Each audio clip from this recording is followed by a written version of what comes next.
नमस्ते. गणगण गणात बोलते. स्वादगाथा या माझ्या चॅनेलवर तुम्हा सर्वांचे मनापासून खूप खूप खूप स्वागत आहे. साहित्य बघून तुमच्या लक्षात आलंच असेल मी काय करणार आहे. हा वाळवणीचा प्रकार आहे. मी उडीद आणि मुगाचे पापड बनवणार आहे. तर त्यासाठी मी इथे अर्धा किलो उडद डाळ घेतली आहे, अर्धा किलो मूग डाळ घेतली आहे.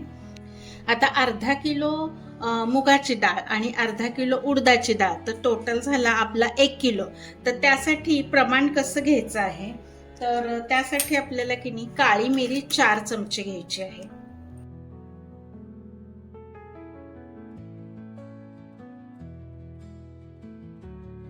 पोहे खायचा चमचा, तर 4.25 चमचे आपल्याला हे मीठ घ्यायचं आहे, बारीक मीठ.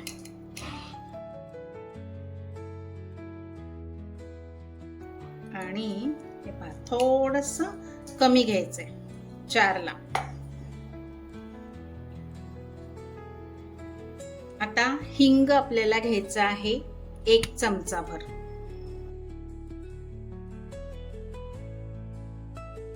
आणि खाण्याचा सोडा घ्यायचा आपल्याला. मी पापडखार वापरलेला नाहीये.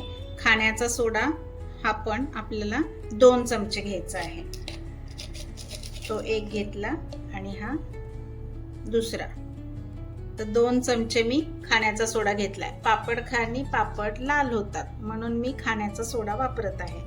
तर 1 किलो पिठासाठी आपल्याला 2 चमचे खाण्याचा सोडा घ्यायचा आहे. जर तुम्हाला याच्यापेक्षा निम्म प्रमाण करायचं असेल तर सगळं निम्म निम्म घ्यायचं. म्हणजे 4 चमचे काळी मिरी घेतली तर त्याची निम्मी करायची, हे निम्म करायचं, सगळं निम्म निम्म घ्यायचं. हे मी जे प्रमाण दिलंय ते 1 किलो पिठाचं दिलेलं आहे. पहा, असं मोठं भांड घ्यायचं आहे, पसरट असं. आणि त्याच्यावर काय करायचं आहे, पातळ असा कॉटनचा कपडा आपला स्वच्छ बांधून घ्यायचा आहे. हे पहा, असा टाईट असा कपडा टाईट बांधून घ्यायचा याला. आणि आता काय करायचं, याच्यावर डाळ टाकून अशी चोळून घ्यायची. म्हणजे डाळीचं काही पीठ घाण वगैरे काही लागलेलं असेल, पावडरही लावलेले असतील डाळीला, तर ते सगळे निघून जाईल.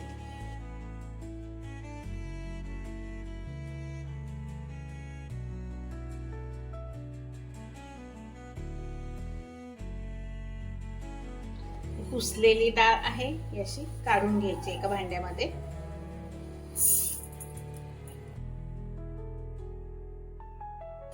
आता ही एवढी पुसून झाली की दुसरा लॉट घ्यायचा परत. अजून थोडी थोडीच घ्यायची आहे, एकदम सगळी घेऊन करायला जाऊ नका. ही चोळून काढायची. आता आपण मुगाची डाळ सुद्धा थोडी थोडी घेऊन अशीच पुसून घेऊया.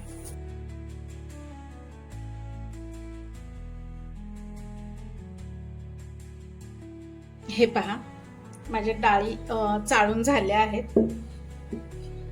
आता एक कपडा आपण सोडून टाकूया.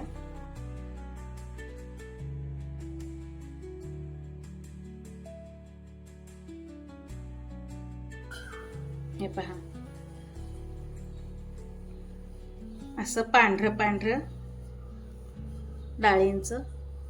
आणि हे पावडर वगैरे काय पीठ असं सुटलं असेल ते निघून जाईल. हे आपण टाकून द्यायचं. काळं काळं जे आहे ना हे सगळं, त्याच्यामुळे पण पापडाच्या कलरवर पण इफेक्ट होतो. आता हे आपण फेकून देऊया. डाळी सगळ्या स्वच्छ करून घेतल्या आहेत. हे पहा, हे डाळी आपण आणि दोन्ही मी आता मिक्स केले आहे, उडद आणि मूग. आता काय करायचंय, हे आपल्याला बारीक दळून आणायचं गिरणीवरनं. एकदम फाईन पावडर बनवून आणायची आहे पापडासाठी. चला तर मग. हे पहा, काळी मिरी आपली आता ही कुटून झाली आहे. तर हे आपल्याला बरोबर 4 चमचे मोजून घेऊया.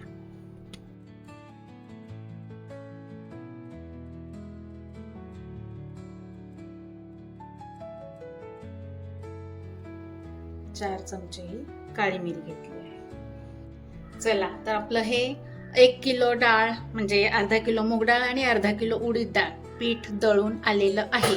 आता हे काय करायचं, आपण पीठ एका मोठ्या भांड्यामध्ये बारीक चाळणीने चाळून घेऊया. म्हणजे याच्यात काही थोडंफार मोठं काही डाळीचं राहिलं असेल तर ते निघून जाईल.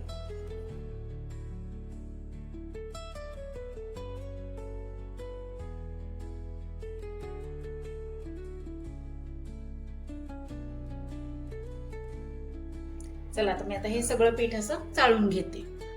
हे पहा, आता हे पीठ आपलं चाळून घेतलंय. हे बरोबर 1 किलो डाळीचं आहे. कारण मी काय केलं होतं, गिरणीमध्ये जर तुम्ही दळलात ना तर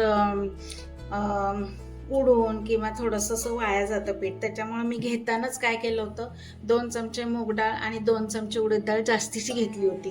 त्याच्यामुळे हे माझं बरोबर 1 किलोचं झालं आहे. तर आता हे 1 किलोचं प्रमाणाला हे बाकीचं प्रमाण काय घ्यायचं आहे ते मगाशी मी दाखवल्याप्रमाणे हे तुमचं 3.5 चमचे मीठ आहे. हे आपण टाकून घेऊया याच्यामध्ये. त्याच्यानंतर हा सोडा आहे 2 चमचे, तो पण टाकून घेऊया. हिंग 1 चमचा आणि ही काळी मिरी आबडतोबड कुटून घेतली आहे, ही 4 चमचे आहे. हे आबडतोबडच घ्यायचे, जास्त मोठाड पण ठेवायची नाही आणि जास्त एकदम फाईन पावडर पण नाही करायची. फाईन पावडर केली तर काय होतं, तुमच्या पापडाचा रंग सगळा बदलून जाईल. आणि एकदम थोडी मोठाड ठेवली अशी तर त्याच्यामुळे पापडही फाटू शकतो. तर साधारण असं मीडियम करून घ्यायचं आहे. आणि सोडाच टाकायचा आहे. मी पापड खार एवढ्यासाठी नाही टाकलं की पापड लाल होतात. तुम्ही वर्षभर जरी हे पापड ठेवले तरी तुमचे पिवळेच पापड राहतील. हे पाणी काळी मिरी पण टाकून घेते. आता हे सगळं मिक्स करायचं आपल्याला. मिक्स करून डब्यामध्ये भरून ठेवायचं. आणि तुम्हाला जसं हवं आहे, 1 वाटी 2 वाटी थोडं थोडंच रोज तिंबायचं आणि तेवढेच पापड करून काढायचे. तुम्ही जर एकट्याने करत असाल तर असं करू शकता, म्हणजे तुमच्यावर लोडही येणार नाही जास्तीचा. आणि थोडे थोडे पापड केले तर ते छान आणि असे व्यवस्थित होतील. नाही तर मग एकदम जास्त लोड आला की ते कंटाळून कसे तरी लाटले जातात. हे झालं तुमचं प्रीमिक्स तयार, उडद पापडाचं प्रीमिक्स. मी जे प्रमाण दिलं आहे ना त्या प्रमाणाने तुम्ही करून पहा. एकदम परफेक्ट विकतच्या सारखे पापड तुमचे तयार होतील, अजिबात चुकणार नाहीत. आता हे प्रीमिक्स झालंय, हे आपण आता काय करूया, एका डब्यामध्ये भरून ठेवूया. चला, तर मग हे आपलं प्रीमिक्स झालं पापडाचं. आता इथे आपण ही वाटी आहे ना, या वाटीच्या मापाने 1 वाटीभर पीठ मी घेते आहे हे पापडाचं प्रीमिक्स. तेवढंच तिंबून तेवढेच पापड बनवणार आहे मी आता. तर हे तिंबल्यानंतर 7 ते 8 तास आपल्याला तसंच भिजत ठेवायचं आहे पॅक बंद डब्यामध्ये. भिजवलंय असं आणि लगेच पापड केले तसं नाही करायचं. हे पहा, हे एवढं पीठ आहे.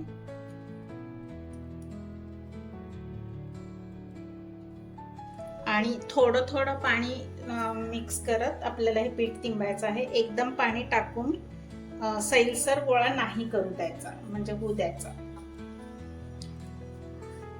थोडं थोडं पाणी टाकत तिंबायचं आहे.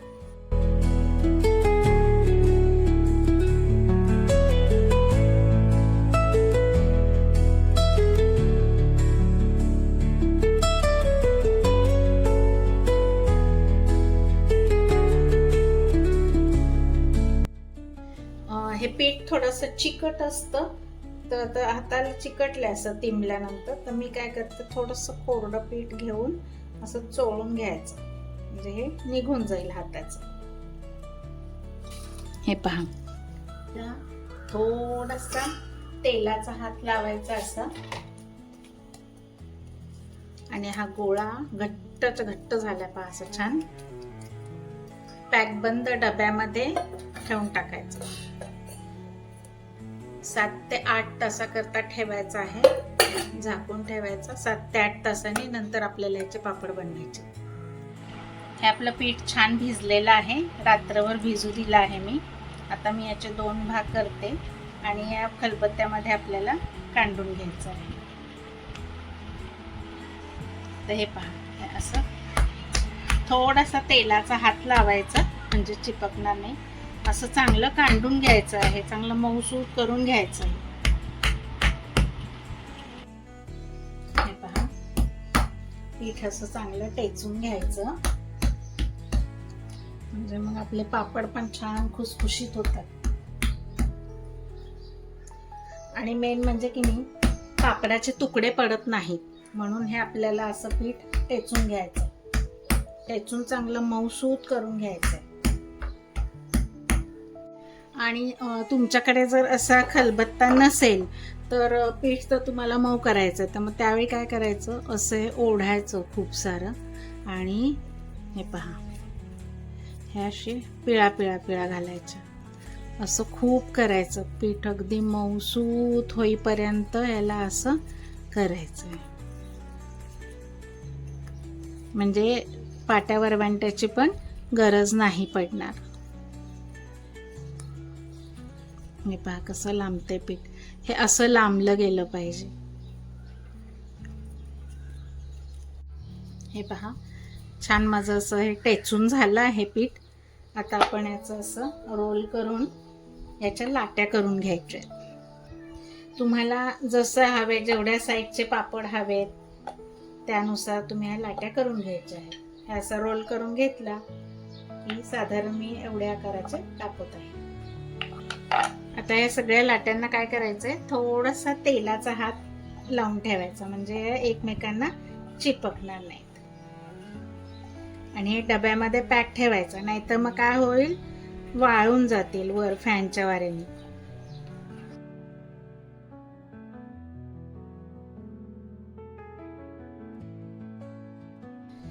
जर चिपकत असेल तर थोडंसं कोरडं पीठ लावा, हरकत नाही.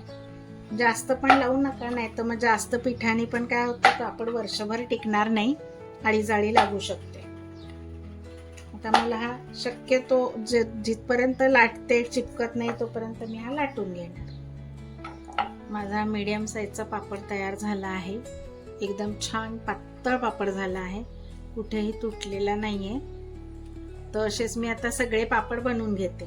जर तुम्हाला भाजून खायचे असतील तर साईज थोडा मोठा ठेवा, तळून खायचे असतील तर एवढ्या किंवा ह्याच्यापेक्षा स्मॉल साईज मध्ये, म्हणजे मिनी पापड केले तरी चालतील. चला तर मी आता हे सगळे पापड असे लाटून घेते.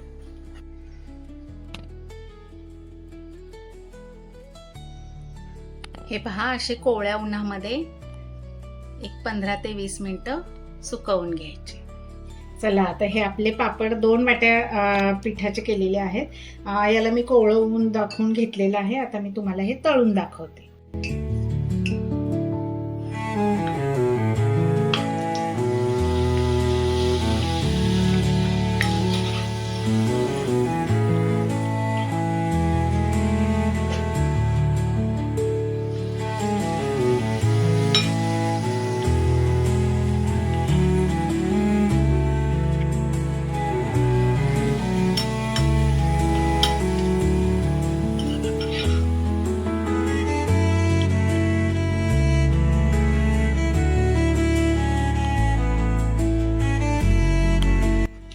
हे पहा, तळून असे पापड आपले झालेले आहेत.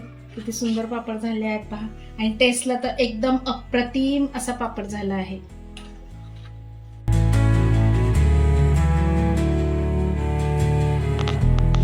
चला तर अशा स्वादिष्ट, रुचकर आणि छान छान रेसिपींसाठी पुन्हा पुन्हा भेट द्या माझ्या स्वादगाथा चॅनेलला. लवकरच भेटू आपण पुढील नवीन व्हिडिओमध्ये नवीन रेसिपीसह. तोपर्यंत मस्त खा आणि स्वस्त राहा. माझा व्हिडिओ पूर्ण पाहिल्याबद्दल खूप खूप खूप धन्यवाद. बाय.